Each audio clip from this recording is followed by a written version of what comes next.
Welcome back to a Celtic State of Mind. I'm Paul John Dykes. This afternoon, I'm joined by Liam Carrigan and Lawrence Conley. We're here, of course, to try and unpick and make sense of the latest transfer window. Now, unless we get in a free agent, the business has been done. Liam, we're obviously going to be talking about what we expected, what Brendan has said in press conferences, and, of course, what was delivered and why. We bring in two bodies, one on loan, one permanent, which was exactly what we did last January. But we wanted more. And it wasn't from an entitled space or a spoilt space, Liam. We wanted more because we're looking at areas of the squad that absolutely need strengthened and have not been. In a nutshell, how did you think it all went? Well, my shirt today is in keeping with the theme of Celtic's transfer policy, which is completely scattershot and all over the place. Yes. We just didn't do it. We didn't do what needed to be done. You know, Kyogo, possibly our most naturally gifted player, goes and we don't replace him. Yes, Jota coming back in is fantastic. Don't get me wrong, right? I'm delighted that he's back, but it's not a like-for-like replacement. And in terms of strikers, we are weaker now. We had 4 potential strikers. We now have 3. So we are weaker up front now. And that's counting Maeda as a striker, as I do. But I know for a lot of fans, the jury's out on that. See the big thing with that, because it's like the fallback. It's a comfort blanket for the Celtic board. And it was actually pitched last week to Brendan Rodgers, Lawrence, this concept that Liam Carrigan has been talking about for a number of seasons now, that Maeda is in actual fact a centre forward before he's a left back. But when you look at what he has done for Celtic, he is very much pivotal to being that left winger whose defensive abilities have been very, very important to this side this season, last season, and even under Ange. So, you can, and it's going to be interesting when we hear Brendan in his next press conference, because Brendan was asked that question about Maeda, and he said, look, he's played there for me, he done well for me at centre forward. However, I want another striker in. We didn't bring in another striker. Now, listen, there's always going to be stuff happening behind the scenes that we're unaware of, Lawrence, how many deals were very, very close to being done, etc., etc. But as fans, they've not delivered. So you look at the window, they get rid of a lot of dead wood. That's often finding people to take some of the players. Jota coming in, brilliant. There was 2 positions we're looking at. Obviously, Arsenal held firm in keeping Keane till the summer. But the main one is you've sold your main striker. It's your number 1 priority of the window. Above everything else, you need to sign a striker. And it's the one thing we've not done. Mm-hmm. You saw the images of Brendan and Peter allegedly on a jet down to London. Were they really flying all the way there just to sign a guy that Palace don't want? A left back at 32. Listen, Sloop might turn out to be a great player. I think we'll link him in the summer. He's obviously here for 6 months. If Kieran comes in and Gregory resigns, we don't need him. But see, to be honest, if you hadn't signed him, I was looking going, well, Scales can play there. Rio Hatati can play at full back. What we really need is a striker. Sure, we're putting all our efforts in to get a striker. And, we were like with a few. Middlesbrough have beat us to a guy. I don't know whether they were willing to pay a higher loan fee or a bigger percentage of his wages, but Brendan had worked with him before. You'd have thought the player would have wanted to come here. Who knows? Maybe the player didn't fancy Scotland. What would you have given for a lone striker of a Craig Bellamy or a Robbie Keane stature coming in? Don't start that again. I'm the vulture in the Jungle Book here. Don't start all that again. The vultures. We had to get a striker in. We had to get a striker in. Before we move on, it's very important for anybody who loves the Jungle Book, right? Those vultures who said just that, Lawrence, were meant to be the Beatles. The Beatles were meant to voice them, but they didn't in the end. Anyway, listen. Paul John with the Beatles connection there as well. Absolutely. Paul John, George Ringo Dykes. Now, the thing is, Lawrence, I take your point, but why can't we have both? I don't want to see Rio Hatati or Liam Scales playing left back. There's no reason we couldn't have had both, but if you're only getting one, your priority is a striker. No, I agree. Your number 1 priority is getting a top class striker in. Maybe there's not a lot out. I don't know. There's plenty about, mate. There is absolutely loads and loads of strikers about, because what we're trying to do here is build a Diego football club. Costa's still available in a free. I saw that. What is he, 36 now? It'd be good just for the crack. I get it, right? But we can't really. I mean, free agents can be signed, of course. But my problem I've got here, Lawrence, is that's for me, that doesn't fly anymore. There are plenty of players in every single position who are prepared to come to Scotland. Why didn't we get one through the door? I think at any time we'll be monitoring 6 players for each position. Yeah. And so we would have, all scouting files completed on the top 6 target for the centre forward position, or in any position you name at any time. It's stunning we've not been able to get it through. I know Brøndby pushed the price up. Guess what? That's what happens when you sell Kyogo first and then go for a striker. The price goes up by $1 million or $2 million. It's obviously Strelec. He's played against us. I think they were 5 or 6 for him. We've got the money there. It's just bizarre not to get your number 1 target when you had plenty of notice. Listen, the rumours started in the summer. Kyogo was wanting away. We certainly heard about it late December that he'd asked to move. So how we don't get a striker there, it's baffling. Well, Acsom knew about Kyogo in June. That this was happening in June. The club probably knew about it before then. Fitzgarden's been linked with us for the best part of 2 years. It's we put ourselves in a situation where we run out of time. But you know what? It's one of the things, like, you get a list of things to do for your missus and you wait until half an hour before she's home and you try and get them all done. And you always fail, Liam, don't you? You always fail, right? And that's what I feel like right now. And the big thing as well, how about, rather than just tempering the enthusiasm of the fan base, feed the enthusiasm of the fan base, embrace it, right? We beat Young Boys. Everybody's elated, Liam. Everybody's elated. What do? Oh, they do the Lenny in the showers trick, right? Oh, Kyogo's away. Brilliant. So we've just qualified for the Champions League knockout stages for the first time in 12 years, and we sell our star striker. Fantastic, right? So it's like all about tempering the enthusiasm of the fans in that case. That's fine if you back it up. And like Lauren said before, signing Jota doesn't back it up because it doesn't fill the hole, the gaping hole left with the departure of Kyogo. I get the sense that obviously every single year on the football side of things, the Celtic have got a set of targets, and the objective in the Champions League was merely to qualify for the knockout. We'll reach that objective, and that's fine. Big green tick in the box. That's how I'm feeling right now, Liam. And that's why we sell Kyogo and we don't replace him. That's the problem. That is the problem in a nutshell, is this lack of ambition. It's like we're happy just to be there. We are now officially one of the top 24 teams in Europe, right? But we're still spending like we're an English First Division team. It's like, it's ridiculous. We were obviously, the board were thinking target this year is to get out of that group. That was the target. But the thing is, as soon as it becomes clear that we can do that, and let's be honest, in December we thought, right, we've got 2 games to get 3 points, so we've got a better than 50 chance of doing it anyway. So surely before the window even opened, we should have been reevaluating our goals. Clearly, they've went in with the same idea that, well, the league's won anyway. We're going to get stuffed by Bayern no matter who we sign, so why bother? That seems to be the attitude they've taken, and I think that is a shocking lack of ambition for a club of Celtic's size and scope.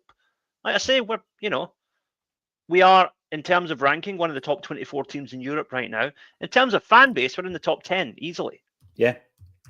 And in terms of marketing potential, we're certainly in the top 10 as well.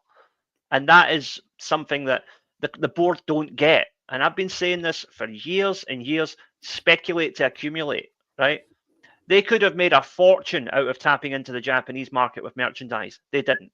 They played 2 hastily put together friendly matches, and that was it, right?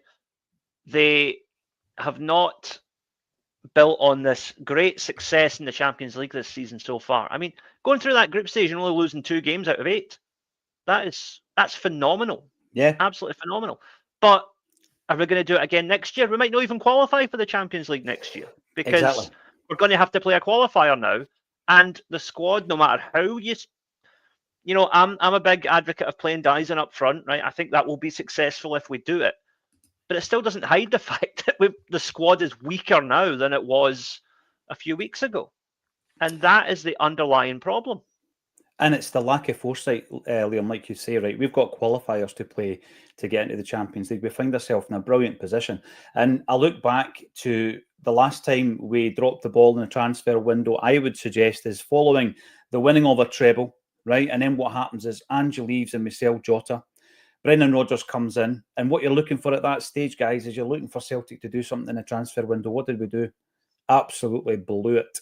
And there's a legacy of that because there's so many of those players actually just getting off the wage bill, still on the wage bill. You know, Novroski's still in the building.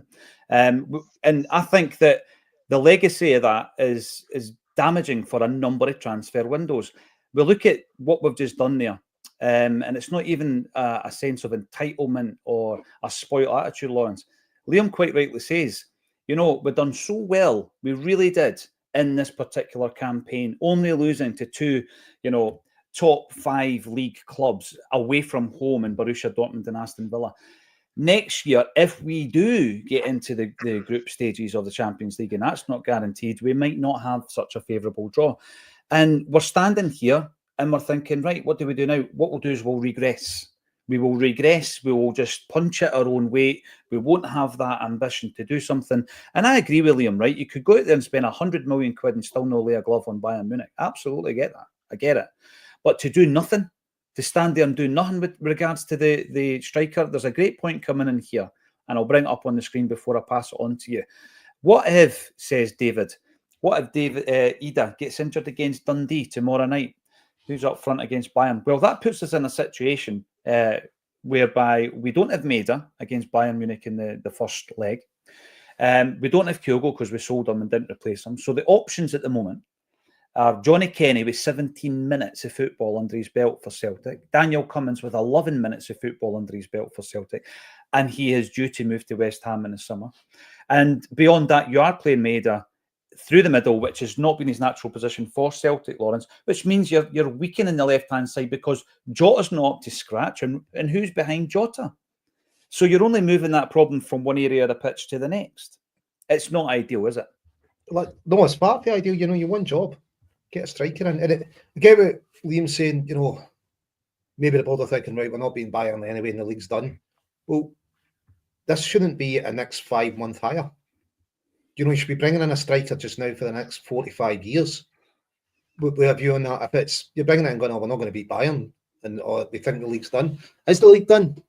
You know, if you don't beat Dundee tomorrow night, they're down to 10 points. You've sold your main striker. You know, it's got to give hope across the city when you're in a position of strength there. Just bring in a striker. It's just stunning that they've not managed to do it.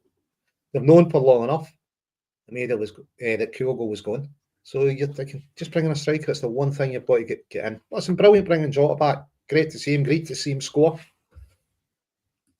So I'm not surprised that we get another offside at Fir Park, but just baffling, mate. Why we've not been able to sign a striker? It's just crazy. It's the one job that you've got to get done, is bring a striker in. And it should be somebody for the next 4 to 5 years. You know, make sure that we don't slip in the league, get a striker in, but somebody that's going to add to this team, somebody real quality that's a signing for the next 4 or 5 years. If we'd signed that striker and not got Schlupp, everybody would have been happy. Went, well, we tried for KT, Arsenal failed them. We've probably got enough cover, we'll get by at left back. That's much less of a problem, isn't it? That's much less of a problem. It'd have been a good transfer window. You could have said this had been good. Because we get rid of a lot of deadwood, mate. Hats off to the club. You've gone like that. Listen, you've moved out players that clearly aren't up to playing Brendan's style of football. It isn't going to work for them at Celtic. Brilliant. But you had to get a striker in. Yeah, and we didn't. And on the point there, though, Lawrence, and it's the kind of chat around about, it is the chat at the moment, the league's in the bag. Is it? Listen, we're 10 points ahead and we should go 13 points ahead tomorrow night. Rangers played us off the park at Ibrox, right? So I don't want to get complacent about this. We've seen how we could get into a slump last season, and we did, and we got out of it, thankfully. But in this respect, it's almost complacent for me to view it in that sense, Liam, and I hope the club are not viewing it in that sense, because they have been criticised in the past for just staying one step ahead of the opposition or the challenger. And that, again, is not a very good strategy either. They will argue that it gets boring if there's no challenger. Yeah, absolutely. But let them try and claw up beside us. Don't allow us to free fall down to their level. I also look at this window, and I think that we approached it with a bit of contempt. There was a contemptuous about the fact that we're looking at the league as being in the bag. Is it? Who knows? Scottish Cup, anything can happen, right? And then at the end of this campaign, we look back on the ability to get back to this position again in the Champions League. It's taken us 12 years, Liam. Right, I'm not going to say we're going to do it every single year now that we've managed to get through it on one occasion. We're certainly not behaving like a team who's going to do it every single year. The Kyogo thing as well. Did we get lucky with Jota, Liam? You know, was Jota the result of us negotiating with Rennes for Kyogo? I mean, Celtic seem to be going out of their way to claim that it wasn't. Because if you read all the media stuff at the time when Kyogo went and Jota was in talks, it was always... In a completely unrelated episode, Celtic are in talks to sign Jota. They always put that caveat in there. It's like, you know, it's not connected. And I was thinking somebody's protesting a bit too much here. So yeah, I think Jota was a make weight for them to get Kyogo. And Kyogo wanted to go in August, it now turns out. So I was completely wrong about that one. But it... Again, that's another lack of, regardless of where we are in the league, regardless of where we are in Europe, we knew that our best striker was going to leave in January, according to the manager. And we knew that months ago. We should have, it should have been, you know, Kyogo's away, here's the new guy. It should have been within 10 minutes of each other. That's how a professional club would do it. You would have your replacement lined up. Because the thing is, the reason why we did, like, for example, according to, I mean, it's not verified, but according to what I've read, Brøndby wanted 14 million for Kvistgaarden because they knew they had Celtic over a barrel, right? Because we've sold our star man. The fans are expecting an adequate replacement. And they're like, well, you want our striker? It's going to cost you a premium because we know you've got it.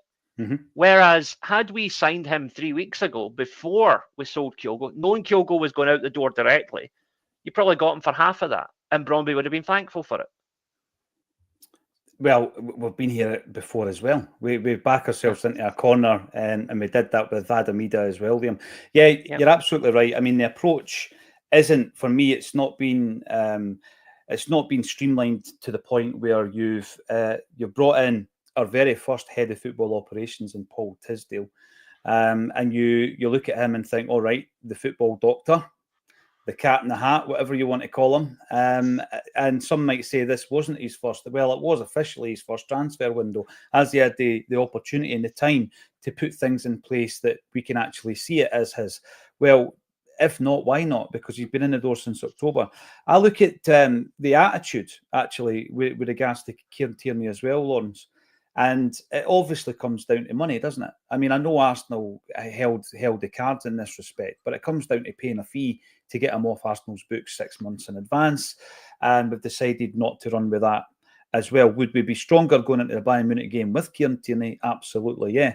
I think, approaching it with contempt and with the attitude also, Lawrence, of the fact that if you question it, right, and this has actually been something that's been said to me before, if you question it, you're basically faced with the question, what do you know about recruitment? What do you know about running a football club? What do you know about youth development? As if to say, well, we're the experts here, don't question us. But the evidence is completely different. Yeah, I think the Tierney thing, whether Arsenal holds the cards or whether we would have kept him no matter what, don't really care. This window's about getting a striker in. Everything else is just noise. Yeah, we get guys out and we'll get Sloop in. The window's about getting a replacement for Kyogo in. That's all you can judge it on, mate. Brilliant we get Jota back, but we need a first choice striker, mate, and they simply failed on it. They've done nice things about clearing the decks, and yeah, Kieran's agreed the pre-contract, brilliant. Jota's back, he's looking good. But your job is to get a striker in. It just comes down to that, mate. And they haven't done it. Who did we have linked? So Kvistgaarden's been linked now for a good 3 transfer windows, maybe more, right? We heard the name Danny Ings getting thrown into the mix last night, and I was cynical about that. I thought to myself, who does he play for? Oh, Daniel Cummins. Oh, we've been negotiating with him already as well. And then obviously we had a story broke about Iheanacho, who has now gone to Middlesbrough. It made sense because obviously he's worked with Brendan. There will be other strikers in there that are on our radar that we don't know about and the press don't know about. But you're absolutely right. For me, you go into this transfer window, and it's not as if you start on the 1st of January. I mean, you've got all your ducks lined up before that. Everything's done long before then, mate. You know, your scouting packages, everything's done. We know the top 6 on the list that we're going to go for. Then, I don't know, maybe all 6 were unattainable, mate, but there'll be other people that the packages are half on. But you're like, it's just mind-blowing, mate, how you feel like a striker in. The other thing I was going to say, guys, right, I want your opinion on this because I certainly have one. There was a story, obviously, on social media. You can't go anywhere. Somebody's going to photograph you. And Brendan Rodgers is at the airport and it starts going viral. Oh, he's gone away down there to sign X, Y, and Z. He's gone away down there to speak to Ange Postecoglou about getting a Spurs striker. Is he? Right. But the one thing that concerned me a wee bit was apparently he was travelling down with Michael Nicholson, the CEO of the football club, and Peter Lawwell. Now, why would the chairman be involved in this? I know Lawrence has got a few things to say about it. Liam, I'll ask you first.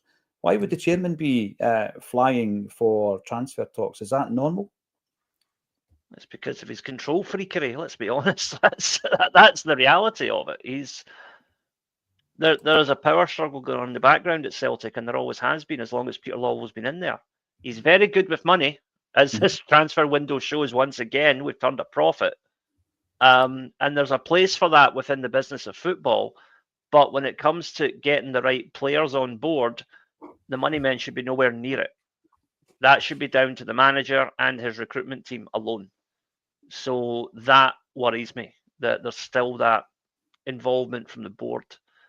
And it's I'm going to be interested to see what Brendan Rodgers has to say at the press conference today, because the perception amongst a lot of fans, and it's one that I tend to agree with, is that the board have kind of thrown him under a bus here and made him look stupid.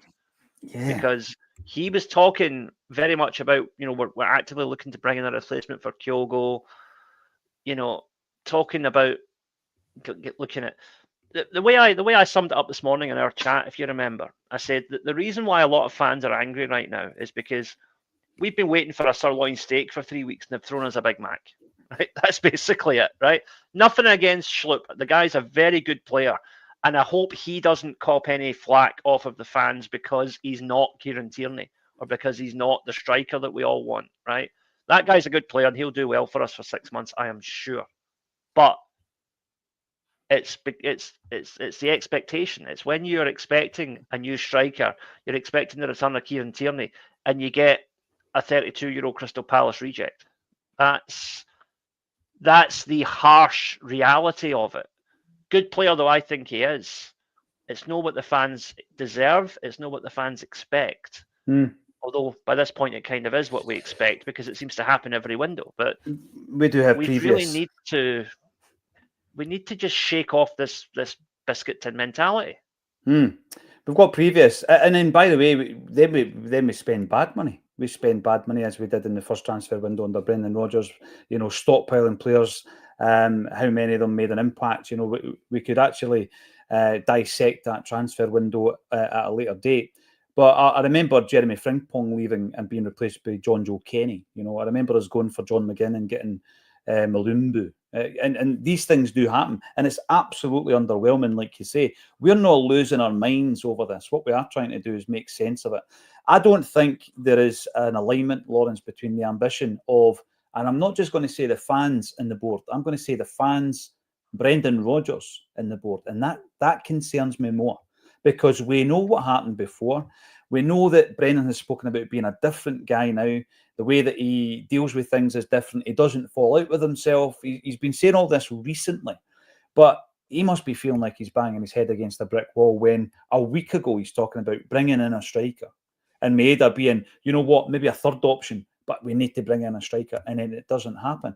I agree with Liam, right? Peter Lawwell is tremendous at what he does.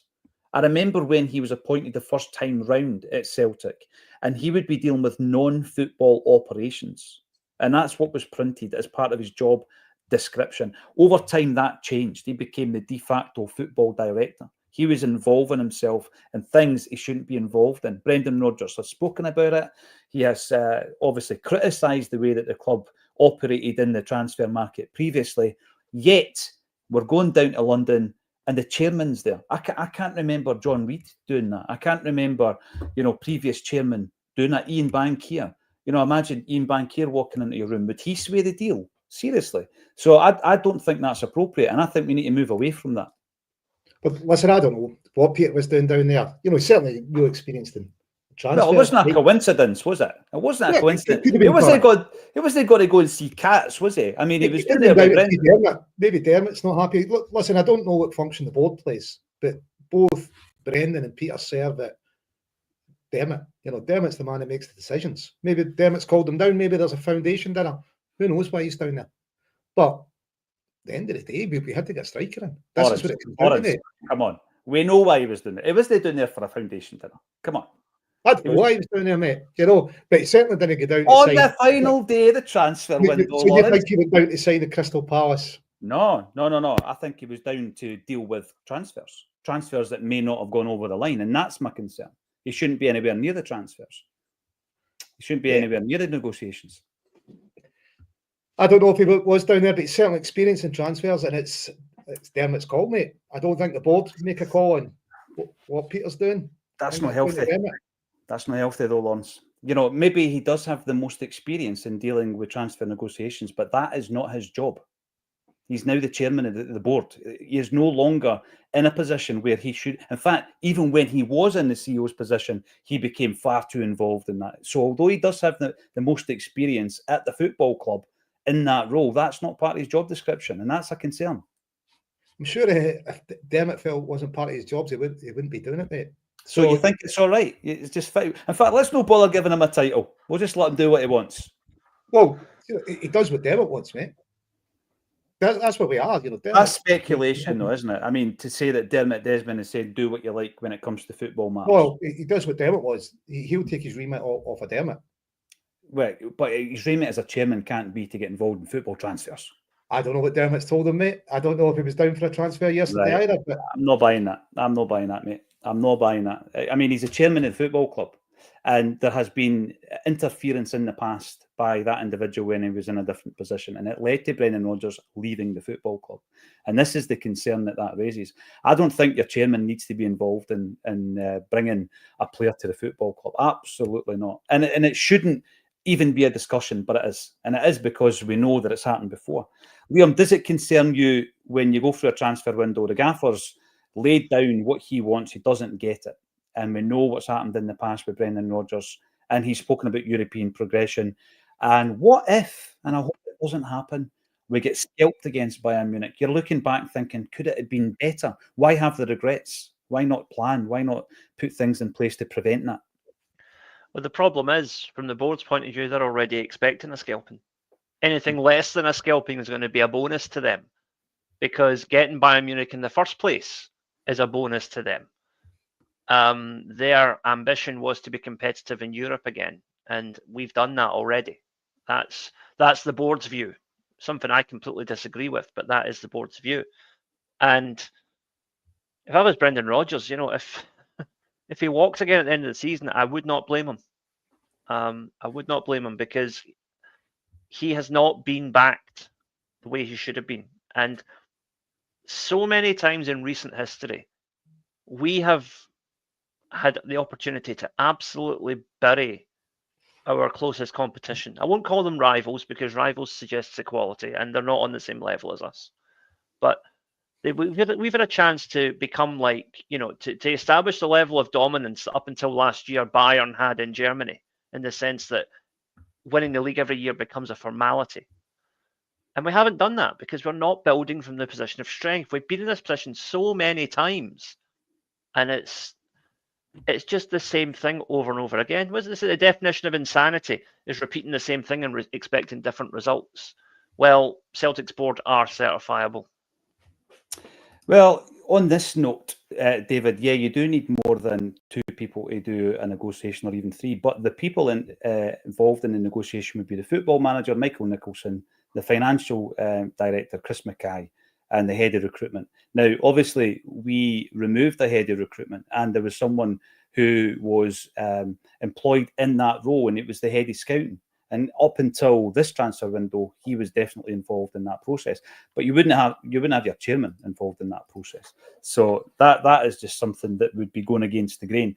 Now, when we look at European football, Lawrence, participation versus competition, and you look at the fact that we do have Bayern Munich coming to Celtic Park, and it's massive, and it's the big game under the lights, and it's what Celtic Park's famed for. Yet we want to push so we can be as competitive as possible, but we've left ourselves short. And then if we question the hierarchy, even in the comment section, we'll be getting told, you know what? Have a look at what happened to that team across the city. Are we a wee bit too cautious? Is my question, Lawrence. Do we always look behind our shoulder at 2012 and say, well, at least we're not in that state? Also, we had to. Certainly when Martin O'Neill was here, we were spending enough that we had to have a second share issue, and obviously that's where Desmond gets control from. But whatever way you look at it, Celtic have managed to get Kieran Tierney in a free transfer for the summer. The return of Jota was a hero, decent money for a striker at the tail end of his career. Clear a lot of deadwood and still come out of that transfer window looking bad because they couldn't sign a striker. Mm-hmm. You know what I mean? You're going, all you had to do was sign the striker, and everybody going, you know what, this has been a pretty decent transfer window. And it's the one position that you need to fill. You know, Jota is a bit of a bonus, isn't it? You know, you just need to fill a striker. It's just crazy. Mate, it surely can't be down to money. The money's there. You know, it's just mental. I don't know, but if I've got a deal lined up for somebody in the summer that's going to be a superstar, who knows? But just in the face of it, not being able to land a striker. Forget about Bayern Munich. You know, you're just so cool. You need competition for either up front. Yeah, and you need to bed them in for the qualifiers next year as well if you want to continually build on. 45-year hire, mate, you're looking at, isn't it? You said it's a 45-year hire you're looking at. What they're going to be if they're still with us in 45 years. Are we going to be selling them for 20, 25 million or in excess of that? What they've got brought during that time? We shouldn't be looking between now and May, between now and the end of the season, judging if that signing is going to be a success over those months. How many of our signings? How many of our signings stay for 45 years, though? No, that doesn't happen now, Lawrence. Well, Engels, we're looking at him as a 45-year signing. We're looking at developing and selling him. Hatate will be coming at the end of his cycle, we'll be selling him. Kyogo was a 45-year signing. That's what we should be looking to create value. You keep them here for a period of time, you develop them, you build a value, you progress as a club and you sell them. But for us, not maybe you've not even signed a 6-month striker. Never mind a 45-year striker. It's just an absolute lack of signing anyone in that position is just crazy. Yeah, and if you question it, obviously people think you're a happy clapper if you don't. Talking on that cycle. No, it's not down to money. Of course, it's not down to money. It's down to maybe there's a sea change, and maybe Brendan's went, listen, I'm not having these 2 to 3 million players anymore. Maybe it is. We've stepped up. We've broke the transfer record a couple of times. I don't know, but surely, you know, if we were willing to spend 10 or 11 on a striker, we'd have got someone in. There must be. I just can't believe it, mate, that we've had a whole, you know, they've certainly known that Kyogo was pushing. You know, he told them in the summer, that really pushed from late December onwards, told him that was him, he was done. To have nobody to replace him, mate, just mental.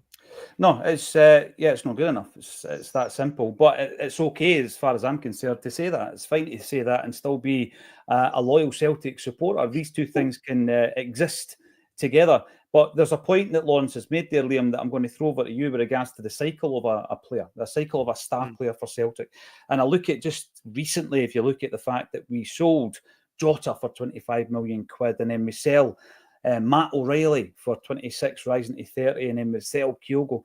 That's what we do. We know that that's what we do. But what's stopping that from being the case in the summer? I mean, we've got some star players at the moment who might be coming to the end of that cycle Lawrence talks about. Guys like Nicholas Kuhn, guys like Rio Atati, or even Daisen Maeda. I mean, it's unthinkable at this stage. But if you don't bring in the players in the January transfer window, it's double trouble in the summer if you lose a couple, isn't it? Yeah. Yeah, and this is again the lack of forward planning. We should have targets lined up 6 months, maybe even a year in advance, ideally. You know, if you know a certain player's contract's up and you're not... I mean, Greg Taylor, right? We knew a year ago that his contract was he was going to be free to talk to other clubs as of this January. And yet, there we are last night trying to sign a new left back. And, you know, the guy, it's arguable whether left back is even Schlupp's best position. He plays multiple roles. So he's not a, you know, I think, as I said before, I think he's a good addition to the squad, but he's not necessarily a designated left back. And again, he's not what you're looking for when the fans are expecting Kieran Tierney. So that's the other problem. And we're just setting ourselves up for a massive fall here. I think we'll still win the league, but I don't think we'll win it by the 13 points that will be clear by tomorrow night. I think that we are going to have some struggles in the next couple of months because the squad is going to get stretched. And, you know, quite a few people in the comments are saying, and I agree with them, we're only a couple of injuries away from being in a real problem, you know, in terms of the squad. And yeah, I would hope, I don't know, but I hope somebody at the club is still looking at free agents as a possibility. There are some free agents out there. Maybe we could get a striker in that way. You know, who was it you mentioned? You're still shouting Diego Costa, 36. I seen a list earlier, actually, strikers. Maxi Gomez was on it. He's only 28. But yes, there's free agents available. James Forrest will be fit again soon. James Forrest will be, he will be fit. And again, you know, just discussing things about the fact that you're unhappy with a transfer window, it's not negativity. I mean, negativity is taking something that's perfectly, you know, positive and then turning it into a negative. Did they hit most of their targets in the transfer window? They just failed spectacularly in the main one of getting a striker in. Getting rid of Dave Wood, they've done that.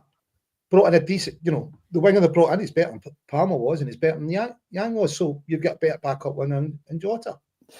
No, you're right. Tied up in a pre-contract. Brilliant. Your main target's getting a striker in.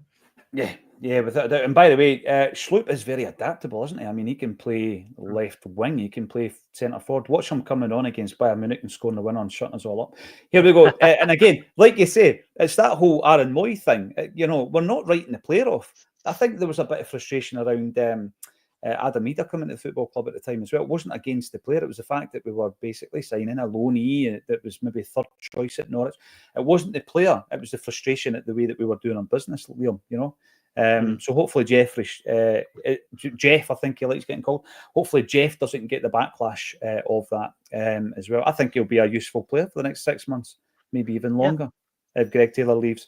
John McDowell, let's throw it out into the comments, see if you agree, disagree on what's happening in the comments section. It's very lively. It's like a wee community in itself, and it goes rumbling on, and there's arguments and debates. It's tremendous. 2,500 live on this Tuesday afternoon. John McDowell, at the same time, glad we haven't bought a load of duds in. Yes, Lawrence made that point. I mean, how often? I mean, again, Brendan spoke about this. He could get players in the first day of the transfer window. He could get 10 players in the first day of the transfer window, but we don't want to make that mistake again. Colin Bean, welcome to the show. You're on the YouTube. Kuhn won't be with us next season. Will we stick or twist on a replacement? Probably waiting until the last 24 hours of the summer transfer window to do so. I threw his name in as one of the star men, one of the rising stars, Lawrence. I hope he is with us next season. I don't think his development has gone, you know, as far as it can at Celtic, but sometimes these players leave prematurely. I felt Jota left prematurely. It might happen, but the thing is, you've always got to be in a position where you're not scrambling about. If you lose a player like Dembele, you've already got Edouard in. That would be the way to approach this. You know, you don't want to be short in that position. We've already found ourselves short in the wings this season, and it can get quite desperate pretty quickly, can't it? Yeah, listen, I think couldn't be here another season. I think some clubs will look and go, well, he was at Bayern and he was at Ajax, and he started to turn it around at Celtic. Hopefully we get another season out of him. He's on a long enough contract. It's going to be down to the player. He's back. He's enjoying his football. You would hope he stays. If he doesn't, you hope we're not looking at it and going, oh, well, Jota's the replacement. You're going, come on, surely he was Palmer's replacement. How many people can he replace? It's, as I've said, as far as I know, Celtic have kind of call it top tier package on 6 players for every position at any one time. So we should have a list that we can just go and get. But, the players we talk about, as much like Kyogo does and give us plenty of warning. No, in the summer I've changed agents. I'm going to be looking to move. He shouldn't be coming up and grabbing us by surprise. Ourselves, we're talking about cycles for players, so we'll know players that we want to sell. They're getting towards the end of their contract. They're not going to sign a new one. We need to be selling them. We need to be moving them on. So we should have stuff in motion at that time, saying, well, look, we've already got somebody in the door. Maybe Bernardo's viewed as a Tati replacement. So who's coming in next? At the back, that if Tati moves, that's Bernardo gets a starting there. But, yeah, you're thinking they've done so much right in this window, but they failed in the one main job, and that's what it's going to be judged on. For all the right they've done, you didn't get a striker in. It's a difficult balance, Lawrence, because, we knew about Kyogo. Brendan Rodgers spoke about wanting a striker in. It looks as though there's some speculation in this, by the way, in terms of the comment section. Sometimes we are given information, sometimes you're allowed to give an opinion, and sometimes you're even allowed to speculate, right, when you're making your point. And I think when you look at all those strikers, who do you reckon, guys, would have been our first choice? It's Fitzgarden every single day of the week, isn't it? If he fits the age profile, and you're looking at him and you're thinking, right, we can bring him in, do what Lawrence says, develop him, sell him on for a profit. Now, so we've been interested in that player before. He's been on our radar for ages. We then try and negotiate with Bromby and they play hardball with us. So it is a difficult one because we've seen it all season. We paid too much for Ida. We've paid too much for Engels. And we would have seen it again if Fitzgarden comes in and doesn't score for half a dozen games. So it's a difficult one. It's a balance to strike, Lawrence. When you're linked with a player for so long like him, sometimes I think it's just the deal's not going to happen. The longer you're linked, the opposition's pushing his price up, and you need to be a bit quicker sometimes in deals. Just go and get them. And I think he's been kicking about for best part of 2 years. Yeah. So I think Strelak was interesting. Obviously played against him. Same profile again, but probably being a bit cheaper. But I think just for Fitzgarden, we've just been linked with him for so long. Come on. Has he been the number one target for striking department for 18 months? And we've not got a deal done. It's pretty poor if it is.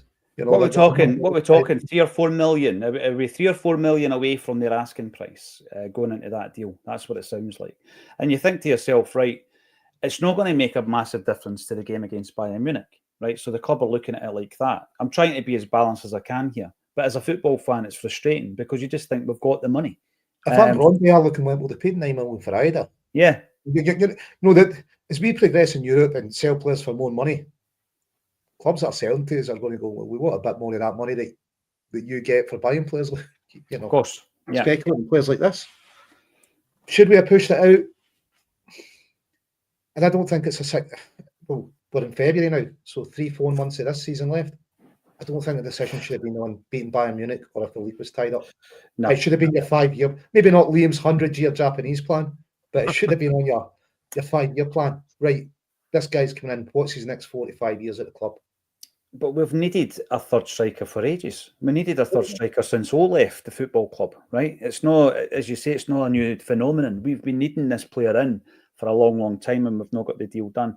What business did we do? We brought in Jota, we brought in Jeff Schlupp. They came in, obviously the latter on loan. And players moving out of the building, Kyogo, the much missed Kyogo, Stephen Welsh away to Mechelen. Bernabe, we've done a great turn on Bernabe, who is now away to Serie A as one of the top players in that division, in Brazil that is. Luis Palma's away out on loan, as is Home. There was a lot of talk last night, Liam, about Johnny Kenny going out on loan, about Adam Montgomery going to St Johnstone. These deals didn't happen because we're a bit short in numbers now. So we've gone from a kind of top-heavy squad to a very tight squad. And again, a very difficult balance to strike when you look at the bench sometimes and you look at Nawrocki, 9 minutes of football. A lot of these guys, the strikers that we mentioned, Kenny and Cummings, they've not got much minutes in their legs. So they're all going to have to, using that cliche, hit the ground running if they do get a game. Yeah, the again, it's a domino effect. Had we got another striker in, then likes of Kenny might have been gone out on loan again. So you might find. I mean, obviously we'll never know because it's all done behind the scenes, but there may well be a few Celtic players going out that the plug was pulled on those deals last minute because we didn't bring in who we were looking to bring in, the other way. So that's another side to it. But I just can't get away from the fact that this squad is weaker than it was a month ago, and that just isn't acceptable. It's no right. And if we just signed a striker before we sold Kyogo, this would all look entirely different. We would be saying, all right, we didn't get Tierney, but we got a left back in who will do a good job, at least until Tierney comes back. We got Jota back.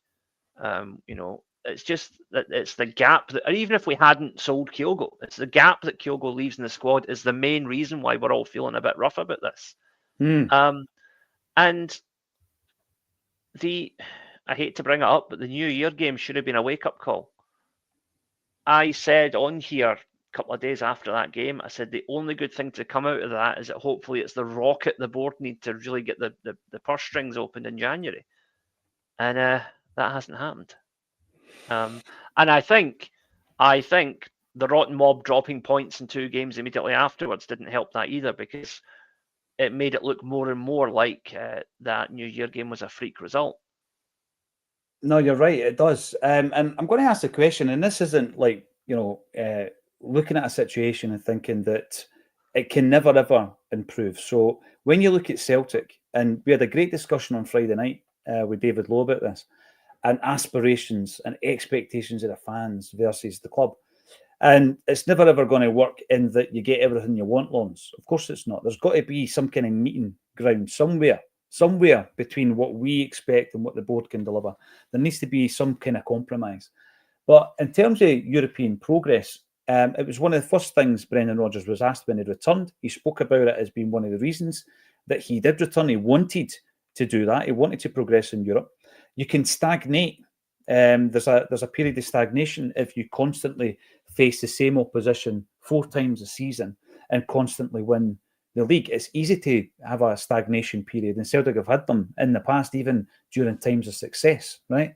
So what I'm asking you, Lawrence, is what is the peak for Celtic? Because it's almost as if, as I said at the very top of the show, our expectations have been tempered a wee bit in that transfer window, where there's a lot of us wanting, and I'm not speaking for everybody, of course I'm not, wouldn't dare. There's a lot of us wanting more. We want to push it a wee bit more. Let's push the boat out, spend the money, bring in Fitzgerald, let's do it.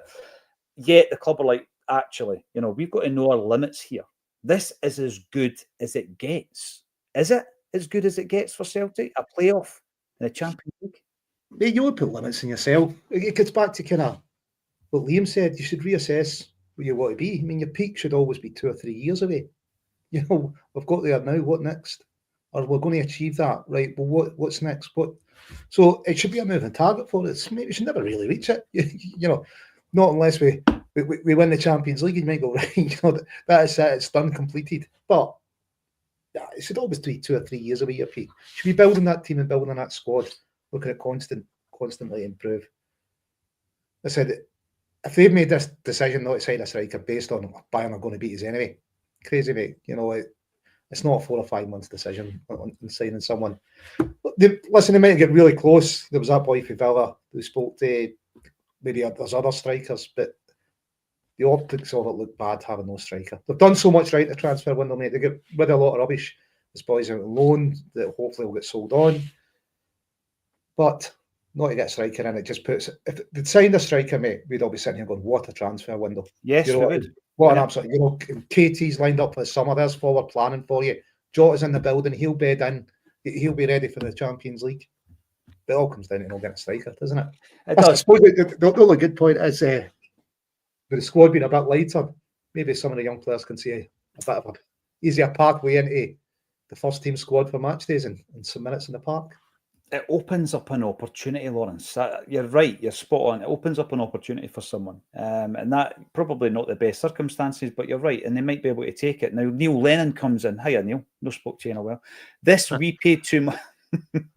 This we pay too much. I support Celtic Football Club, not the Accounts FC. Stevie Boy has a suggestion for a new signing. Yeah, that could be a song. That would work, right? That would work. A terrace chant, absolutely. Born Slippy. And Liam Devine has said, and he agrees with Liam, you should know if you can or can't sign Fitzgarden before you sell Kyogo.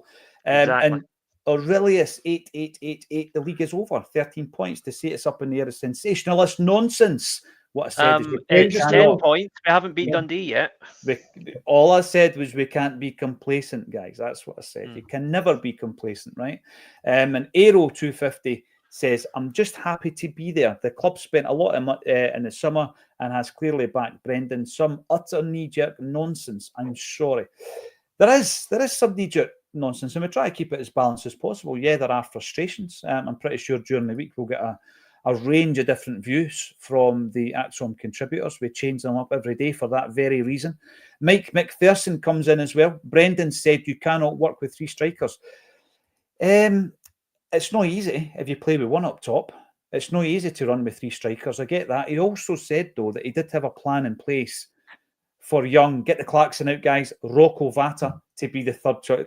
You're laughing, Lawrence. Rocco Vata's my Robbie Keane, right? Rocco Vata was meant to be the third striker. So it's difficult if you play one up top, Liam, but it's not impossible. It all depends on where they are. Like, he does now stepped up to be the first choice. So he's stepping up into Kyogo's berth. There's and the stepped up, maybe with some effect the last 2 games. Yeah. I would say three, mate. I would say young boys as well.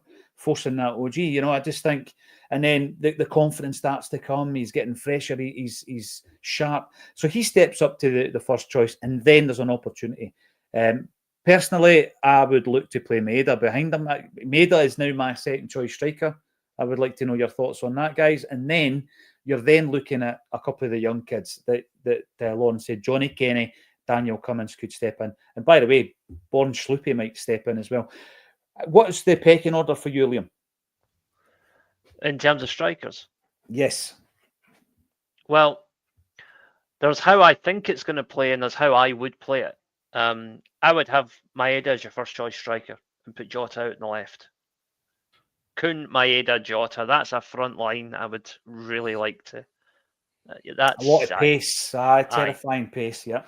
And then you've got the option of Ida coming on as an impact sub at about the hour mark, which Rodgers likes to do. To me, that's ideal. But how I think it's going to go is, for the next few weeks anyway, is we're going to have Maeda on the left, Ida up front, Kun on the right, and then Jota's going to come in here and there and build up his fitness. But there is a question of what do you do with Jota once he's fully match fit, which will hopefully only be a few weeks away. Because he's too good a player to not put in the team, but you can't drop Maeda. and if Ida's scoring the goals, I don't see us dropping him either. And Kun is, a contender for player of the year. So how do you accommodate all four of those players in the team? That's going to be the challenge ahead. That's a great challenge. And the thing as well, sign another striker. Lawrence, you've not even mentioned Joey Dawson yet, right? So see, like tomorrow night, and you're playing Dundee, and you are hoping again, no complacency or entitlement. You're hoping that by 55, 60 minutes, the game is done and dusted, and Celtic have got the job done. At that point, Liam, with your point that you've just made there, why not play all four of them and see how that works? Why not play two through the middle? Why not play Jota on the left, Kun on the right? See how it works. See if there can be an understanding between. And I know Brendan doesn't want to play that all the time, but it would be interesting to see how we could adapt to that. Playing two centres, if you like, and two wingers. That would interest me. I would love to see that. And as you say, within the next month, hopefully a couple of months, and Jota spoke about this. He said the numbers don't lie. He's not played enough football. He needs to get right back up to match sharpness. I was watching his press conference with interest. Lawrence, sharing the clips on the socials. I've not had a chance, actually, because of the transfer window, to ask you about Jota's reintroduction at the weekend, the goal, the celebration, the aftermath as well of people not getting it because he was emotional on his return. What did you make of all that? Mate, I was emotional on his return. I thought he done great. Certainly hasn't lost his eye for goal, but great touch. You're welcome to have him back. It's great to have him back. But McGeady and Boyd criticising him for crying. What is this, man up or something? That's the worst I can say about his performance. I thought it was great, almost like he'd never been away. So yeah, brilliant to have him back. But going back to your strikers, I think you've got to leave it. Either now he's scoring goals. He's got to be your first choice, isn't he? Yeah. And then your second choice will be depending how the game's going. If you're comfortable, give Kenny the minutes, try and develop him. And if it's close, you're probably pushing Maida through instead. If you want to kind of get another goal and settle it. So I think that's it's going to be situational, isn't it? Depending on what's happening on the park at the time. The final thing I would ask on that then, Lawrence, before I go to Leo Jota, is Daniel Cummins makes his debut against Aston Villa. And you're thinking to yourself, brilliant, excellent. I wish it would have happened earlier. I said that after the game. I wish we had built him up in some of the domestic games throughout January so that it wasn't like, rabbit in the headlight stuff, which it could be for a youngster. But in the following squad, he's dropped. He's dropped out the squad. How we now know, obviously, he signed a pre-contract with the Hammers. How do we manage him? Does he get a shout? Is he part of the squad? I think he's your final choice for striker, isn't he? If either Kenny Maeda's not available, then you're looking at him. He's made his decision. His future's elsewhere. So I think you've got to focus on developing players that are here. You'd be giving Kenny a chance before Cummins in every game. Because Kenny wants to be here. That's the thing. We hope he's not leaving. But yeah, Cummins has decided to go. Whether it will be the best thing for his career, who knows? I can think maybe 9 or 10 players who've left. His bank balances are better, but I'm not too sure their football careers are better. I think that the recent players that have left, there's probably only Ben Doak. You'd probably regret not staying, mate. And even then, I think Liverpool have decided to surplus to their requirements. Yeah, Klopp. He was Klopp's boy, wasn't he? And Klopp's left, and Arne Slot's. You could see he was ready. That was the thing with Doak. You could see he was first team ready. The others maybe not so much. Like I don't know, Morrison and Hepburn and Angelini. Even Vata didn't think. Maybe Kelly was.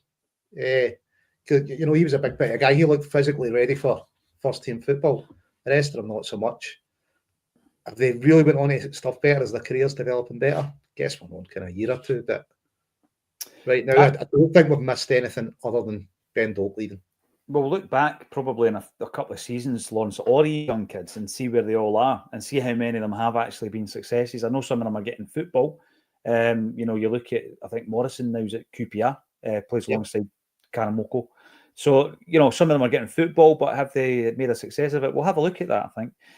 In relation to your Johnny Kenny thing, Shamrock Rovers can still sign him, I believe. Jungle Line might want to be able to tell me that in terms of the League of Ireland. Later, but we let him leave. Yeah. We're in the position to do that. Well, this is a thing. Unless we find Diego Costa, mate. Diego Costa. Yes, because they've got a big game on Thursday night against Mould as well. So in relation to everything, yes, there's plenty still to be done, I think, in terms of how we're actually going to, have a pecking order for your strikers. It was quite easy to pick that previously, not so much now. We might find that Johnny Kenny plays and isn't up to scratch. He's not played enough minutes for us to make that shout at the moment. But we move on to Dundee tomorrow night, and I don't think we're going to see anything unusual. Probably Jota and our new signing on the bench, I would say. Liam, what do you reckon, mate? Because we saw Ralston coming in for Johnston at the weekend. It was good to see him getting a run out. He played really well. Johnson obviously needed a bit of a rest. It's all about rotation in that respect. We should be able to get the job done regardless tomorrow night against Dundee, because even our second choices are decent players at this level. Yeah, I mean, I think it will be probably 2 or 3-0 at Celtic. I think it will be a relatively comfortable win. But yeah, like you say, Jota will probably play about 20 minutes. Possibly about the same for Schlupp, I think. Just bed them in slowly. Yeah, it's a game that will hopefully take care of itself. But a big performance would go a long way, I think, to kind of getting the fans back on side, because, you know, I'll be honest, I was not looking forward to the show today because I knew that we were going to have to talk a lot about this transfer window fallout, and I'm hopefully, you know, next week we'll be able to just talk about football again, because Celtic will have won a couple of games by then, hopefully. Yeah, that's the way it works, Liam. Absolutely. You move on very, very quickly. Yesterday, it was all about what do we need to do. Today was all about what we did. And obviously, tomorrow will be all eyes on the Dundee game. A couple of comments coming in before we leave. Now, we have great support. Thank you very much for that. Love the pod, lads. Big Ida, I trust. I think he is going to prove his worth, because he's now number one and he's on really good form at the moment. He's sharp. The belief's coming back there. That was maybe a bit of a dip in confidence previously. Fitzgarden will end up in the Bundesliga, says Marto Hogenius. Mark Quite my possibly. words. Yeah, absolutely. Should we have let Bailly leave? I threw this out there again, speculation, threw it out there to consider that we may have had an agreement, because it happens a lot in loan deals where we've not met the minutes or the starts that the player has made. Therefore, we had no way of keeping him. Barcelona may well have had the right to recall him in that respect, because these things are always written in, aren't they, into loan deals. And P. O'Neill, sorry, I did say loyal to the cause. What I meant was faithful. Of course it was faithful. Sorry for that. Acsom's big live events continue, and at the end of this month, we will be joined by a man who knows all about European progression, Johan Mialbe. He is like a fine wine, Lawrence. He's improving with age, and I have the task of having to sit right next to him on a stage at Gracie's on the 27th of February. Tickets are available. We're keeping them as affordable as possible. Come along and say hello to some of the Acsom team and Johan himself. You'll have an opportunity to meet him should you wish. The ticket link is underneath this video. Thank you, every single one of you, for getting involved. 2.5, in fact, 2,700 strong now as we cut you off. Apologies. We might have to extend the time of these shows. Thanks for everybody getting involved, and thank you to Liam and Lawrence for joining me on A Celtic State of Mind.